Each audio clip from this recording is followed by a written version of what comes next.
let me start by first talking about what Pologia's hypothesis is, right? What is his own hypothesis concerning the resurrection?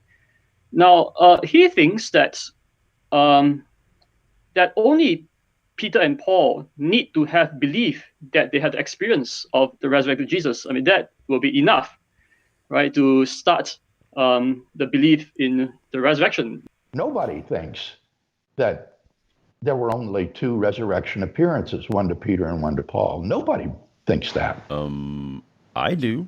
So when Dr. Craig heard about his hypothesis, Paulogia's hypothesis, Dr. Craig says nobody, right, holds to that view. And Pologia says, I do, right?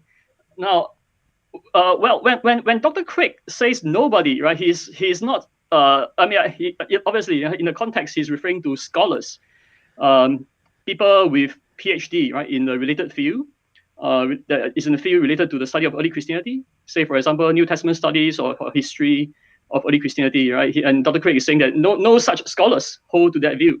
And now we know that Pologia is, well, Pologia doesn't have a PhD himself.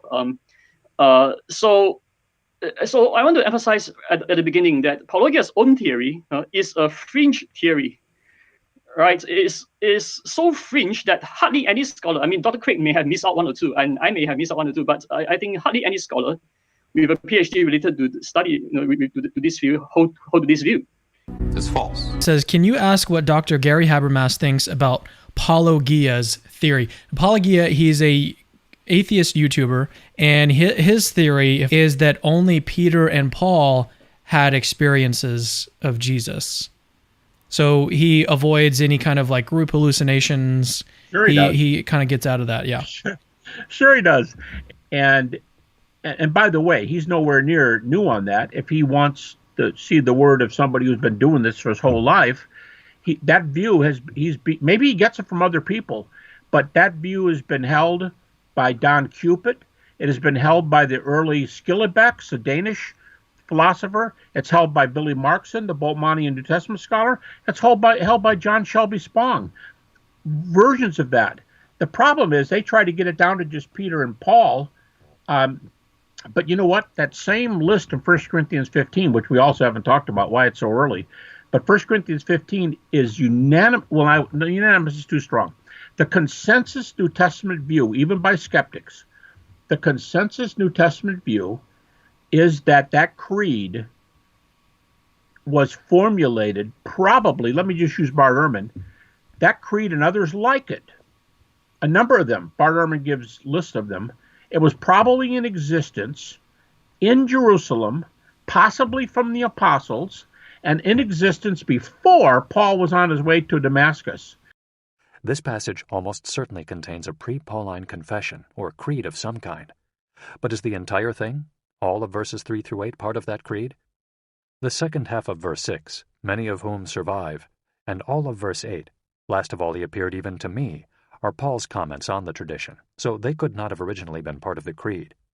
There are very good reasons, in fact, for thinking that the original form of the creed was simply verses 3 through 5, to which Paul has added some comments of his own based on what he knew. One reason for restricting the original pre-Pauline creed to just these 3 verses is that doing so produces a very tightly formulated creedal statement that is brilliantly structured. It contains 2 major sections of 4 statements, each that closely parallel one another. In other words, the first statement of section 1 corresponds to the first statement of section 2, and so on. In its original form, then, the creed would have read like this: Christ died for our sins in accordance with the Scriptures, and he was buried. Christ was raised on the 3rd day in accordance with the Scriptures, and he appeared to Cephas. So one way out of this is to say, well, look, we can just deny the reliability of... Yes, there you go, Cameron. ...the reports of group hallucinations in the biblical accounts. Do you think that's like a feasible way out of this in your mind? No, I mean... No, of course it is. If you don't believe the text, then it becomes easy. You can disagree that, the Bibles are reliable.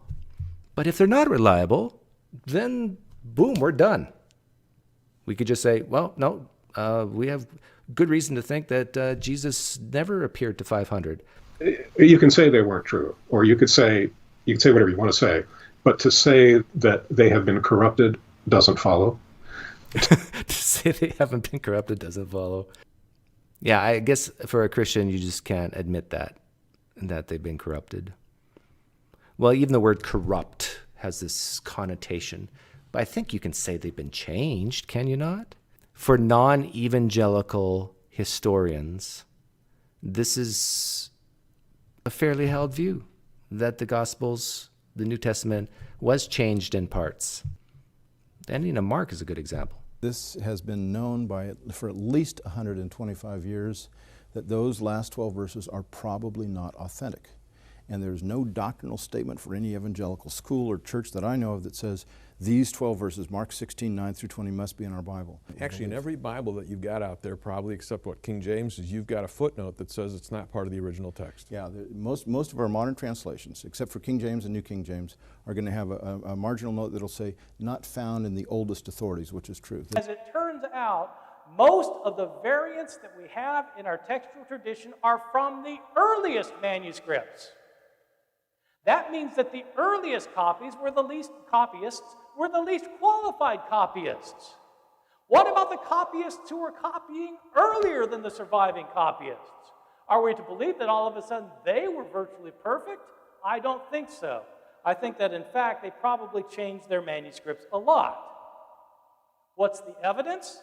The surviving early manuscripts differ a lot. Our first surviving copy of Mark was produced 150 years after the original. Not from the original, but from copies of the copies of the copies of the copies of the copies of the copies. For someone who's reasonable and critically minded, they're not going to accept at face value the Bible, what it says. I think very reasonable people will say some things are historically accurate and probably some things aren't.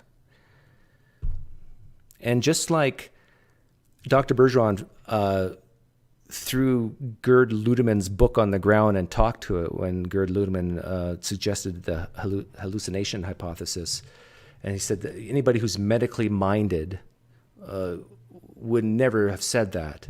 Well, someone who's medically minded wouldn't jump to the conclusion that we have a reliable account saying that a man who's dead came back from the dead and walked around. A reasonable person, I think, would say, I need a ton of evidence to overcome this. And for non-Christians, that ton of evidence is not there. The evidence is not sufficient.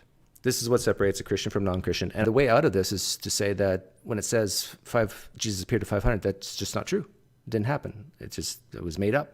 It was propaganda to build the confidence in the movement. Boom, we're done, right? You don't even have to talk about group hallucinations at that point. Dr. Bergeron gave a naturalistic explanation, other than the resurrection, for how we could have the evidence that we have and Jesus not rising from the dead. And that is the bereavement hypothesis. A small group of people who loved this charismatic figure named Jesus. He died. They were devastated. And Jesus appeared to them in hallucinations, which is completely normal, happens in 5 to 15% of the general population, and it happens when someone deeply loves another person who's died. Isn't that extremely reasonable?